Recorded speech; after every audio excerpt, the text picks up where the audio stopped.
निलंग्या करता 1000 घर नवीन देण्याचा निर्णय आपण करतो आहे। 1000 नवीन घर देण्याचा निर्णय आपण करतो आहे। निलंग्यामध्ये जेवढे सरकारी जागेवर लोक राहत असतील त्या सरकारी जागेचा पट्टा वाटपाचा मंत्री मी आहे। खऱ्या अर्थाने पट्टे वाटपाचा मंत्री मी आहे। तुम्ही आम्हाला या पेनात ताकद दिली आहे। संभाजीला तुम्ही निवडून दिलं नसतं तर मी महसूल मंत्री झालो नसतो, आणि मी महसूल मंत्री झालो नसतो तर पट्टे वाटपाची योजनेचा मंत्री झालो नसतो, माननीय देवेंद्रजी मुख्यमंत्री झाले नसते।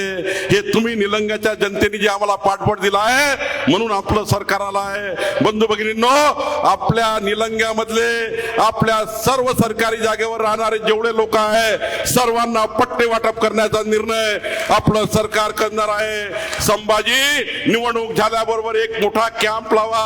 त्या कॅम्प मध्ये मी स्वतः निलंग्याला येऊन संपूर्ण निलंग्याचा पट्टे वाटपाचा निर्णय आपल्याला मी करून देणार आहे। काळजी करायची गरज नाही।